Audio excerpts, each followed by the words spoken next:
Hello, everyone. Welcome back to Plotlines. I'm your host, Connor, and today we're going to be talking about Scottish politics. And it's just amazing to me the transformations that the UK has recently experienced regarding politics. Um, you went from Boris Johnson in England to now Rishi Sunak. As well as UK government too. He's not just representative of England itself, but in many ways, we look at the UK Parliament as a representative of England a little more than Scotland, and I think Scotland views that way too because they have their own Scottish Parliament, and Scotland is just recently Nicola Sturgeon, the first minister, has resigned, and Humza Yousaf has been elected, or I guess by the SNP to be the new leader. So, which I believe he had less than 50% of the votes total, but because his enemies were split, or his competition was split, therefore he won. Well, first of all, before we get into the rest of it, please like, share, comment, and subscribe. I have some really awesome interviews coming up tomorrow, Thursday, from Pints with Aquinas, and he's the producer of Pints with Aquinas and the producer of New Polity. Will be on. We're going to be talking about libertarianism, so that'll be fun conversation tomorrow. And also, just to get ready, next Friday, I'm going to be talking about the Chicago mayoral race, and then which is I think the election is the next week, and then Mark will be on. We had to push back our interview because Mark was under the weather, so Mark will be on next week, and also will be. I have an interview with a certain person with a big book coming out, so I'm excited to get into that as well. But we're focusing on Scottish politics at the moment, so I'm just going to let's go through this CNN article um, together, and I'm going to talk about it, and I have some videos to show you. Humza Yousaf has won the Scottish National Party leadership contest and is set to become Scotland's first minister, replacing Nicola Sturgeon. It was announced Monday. I will be a first minister for all of Scotland. I will work every minute of every day to learn and to earn your respect and your trust, Yousaf said in his acceptance speech. That's just a bunch of BS that every politician these days say. They don't ever mean it. Oh, never mind. Yousaf won 52% of the final votes cast. I wonder if there was other votes. I'm not as familiar with Scottish politics. Running on a platform dedicated to deliver Scottish independence, which they already voted on a while back and lost. So it's interesting. Combating the cost of living crisis. That's basically they created. With the globe with lockdowns and stuff. Rejoining the European Union. Unlikely, I would say, to happen. Banning conversion practices, aka, basically he's pro LGBT. He's pro the message, as many say. Doing renewable energy, which, first of all, I'm pretty sure the technology isn't there for that. So that's, and among other campaign promises. My immediate priority will be continue to protect every Scot as far as we possibly can from the harm inflicted by the cost of living crisis, to recover and reform our NHS, so reforming healthcare and other vital public services, and to support our well-being economy. Well-being economy? It just sounds stupid. To improve the life chances of people right across this country. Yousaf, who had served as member of the Scottish Parliament for Glasgow Pollock since 2016 and for Glasgow between 2011 2016, is the first Muslim and non-white cabinet minister to have served in the Scottish Parliament. Okay, well, let's just deal with that first. It's an interesting aspect. He's the first non-white, which Scotland is basically all white. Um, so I mean, it is 96% white. So let's listen to his complaining about white people. That 99% of the meetings I go to, I'm the only non-white person in the room. But why are we so surprised when the most senior positions in Scotland are filled almost exclusively by those who are white? Take my portfolio alone. The Lord President, white. The Lord Justice Clerk, white. Every High Court judge, white. The Lord Advocate, white. The Solicitor General, white. The Chief Constable, white. Every Deputy Chief Constable, white. Every Assistant Chief Constable, white. The head of the Law Society, white. The head of the Faculty of Advocates, white. Every prison governor, white. And not just justice, the Chief Medical Officer, white. The Chief Nursing Officer, white. The Chief Veterinary Officer, white. The Chief Social Work Advisor, white. Almost every trade union in this country headed by people who are white. In the Scottish Government, every Director General is white. Every chair of every public body is white. That is not good enough. So that just says it all. Uh, it's amazing the balls that they have, to go into uh, parliament for a country of 96% Scottish people, basically. So basically, he wants Scotland not to be Scottish. It's ridiculous.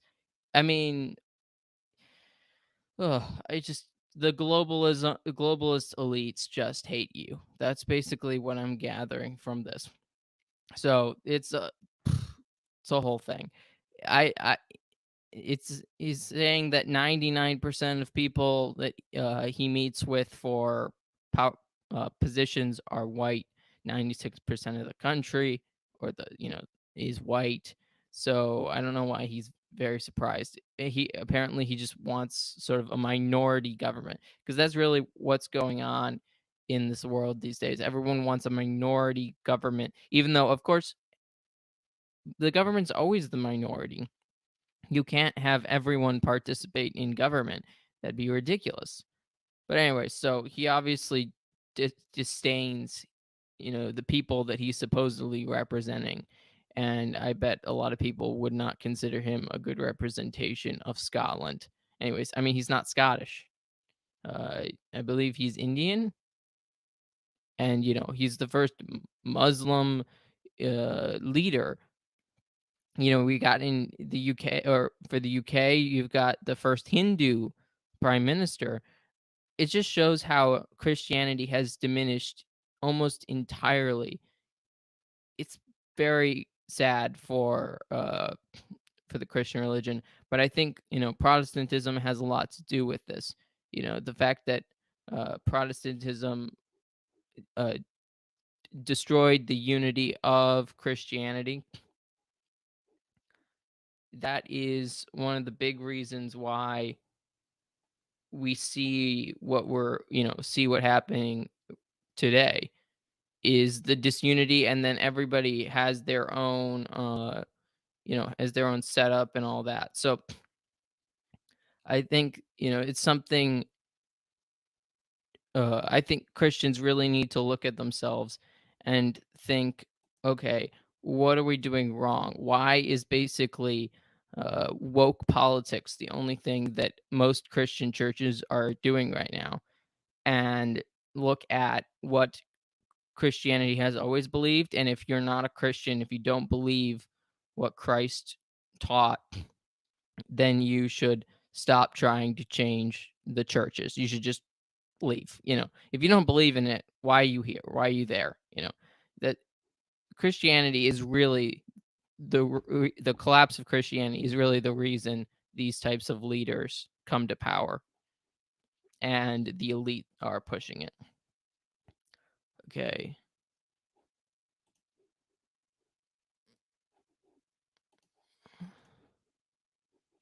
Hold on, let's get back to the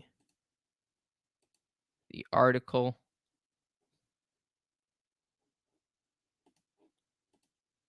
Okay.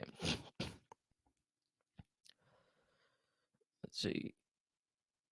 To serve my country as first minister will be the greatest privilege and honor of my life. Again, just the standard speech. Yousaf's victory was confirmed at Edinburgh's Murrayfield Rugby Ground on Monday afternoon after a 6-week campaign where the three candidates spent much of the contest criticizing each other's records and a series of personal attacks, blah, blah, yeah. Yousaf takes over a party with an overriding objective to end Scotland's 3-century-long union with England.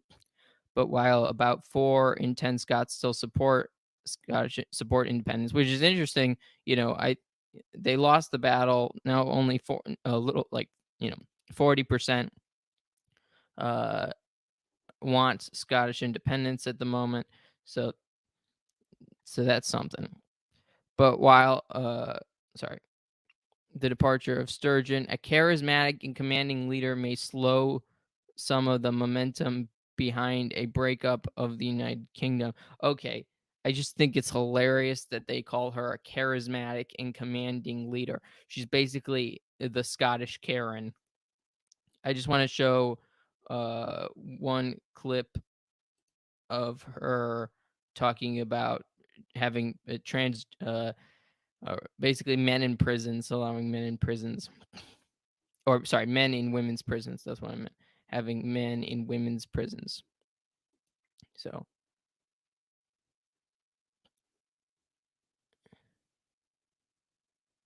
here she is. Are women, but in the prison context, there is no automatic right for a trans So woman. there are contexts where a trans woman is not a woman. No, there is there is circumstances in which a trans woman will be housed in the male prison estate. Is there because any of the context nature in of the which a crime. woman born as a woman will be housed in the male estate? Look, we're talking here about trans And I'm women. now asking about women born as women. I don't think there are circumstances there, but So it's different for trans women. well, yes, and I'm not. So they're not equal. That is not that there is a risk assessment process done for trans women that takes account of the nature of the crime. Clearly, significant concern arises out of sexual crime and whether it's appropriate for them to be in a female prison or a male prison. Moving on to your legislation, should someone who has a history of committing sexual crimes against women be allowed to get a gender recognition certificate? Well, there are, of course, provisions in that legislation, which is not yet in force, whereby if somebody is going through the process of getting a gender recognition certificate and there are concerns about that, there can be a pause put on that.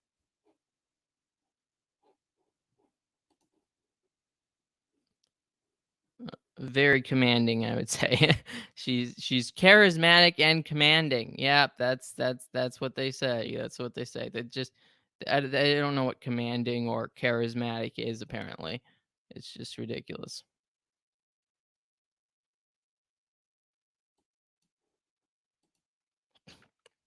Okay.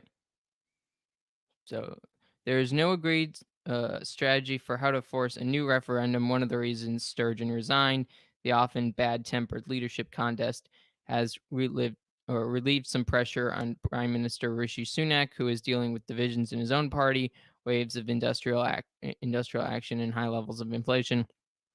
Which again, he created the high levels of inflation. It followed the United States path of just printing money basically and shutting down the economy, and that's why we are where we are today. Yousaf pointed to his own background, born in Glasgow with a father from Pakistan, I guess his mother from Kenya, and views as examples of inclusive, socially liberal, multi-ethnic Scotland. How do you have a multi-ethnic Scotland? It's so weird to me. Like, I get it. You can welcome people into your country. I'm not saying otherwise. But is Scotland Scotland without Scottish people? Like what? Like everyone says, like America is a country of immigrants, and I kind of get it, just because there's a lot of people came from here, but also there is one culture. We need to really talk about religion overall, and I think religion's obviously way more important than ethnicity or skin color or anything like that. Because religion creates the culture. That's where culture comes from. The current religion is this woke ideology. Um, okay, Yousaf pointed to, yeah. So Yousaf also said during the campaign, in independent Scotland should look at ditching the British monarchy. Of course, he's he's anti-monarchy. That's not surprising. He's against hierarchy unless he's in control of it. If he can't control it, he's against it. Scotland voted against independence by 55 to 45. So that means the amount of people who want Scottish independence have decreased since 2014. Britain's vote to leave the EU 2 years later, when a majority of Scotsons wanted to stay, and Scotland's handling of the coronavirus brought new support for independence. But like I said, the polls yeah. However, an opinion poll this month showed the backing of the independence dropped to 39%, or 46 when don't knows are excluded. Okay. Those people, really, if they don't know, it's very odd. That compares with a record 58% in 2020. So interesting. Okay, so it's really decreased recently. And I think it really comes down to the putting female, or putting men in female prisons. I think with with England helping put a stop to that, with the UK government helping to put a stop to that. I think that really probably woke up a lot of Scots to be like, yeah, maybe England's not the worst when you have leaders like Nicola Sturgeon. And so that's what I would gather from that. Michael Russell, the president of the S&P, said a week ago the party was in a tremendous mess. That's great, and they just elected a candidate who will create a big mess and hate Scottish people. The Scottish government's first and only Muslim candidate, Minister Yousaf, will be sworn in as Scotland's leader on Wednesday if he wins a vote in the country's parliament the day before. Okay, so there's a chance he's not going to be uh, the leader, but I don't know. Unfortunately, I don't know where Scottish the rest of the Parliament fall in this conversation. I hope they stop it, but it also is quite entertaining, obviously, to see them deal with this, because they just basically created their bed and now they have to sleep in it. So that's it. Yeah, that's today's episode. Look out for tomorrow's episode. Also, please like, share, comment, and subscribe. Also, go to Rumble if you're subscribed here and want to not lose the content if I get taken off of YouTube. So, thank you all for watching. Bye.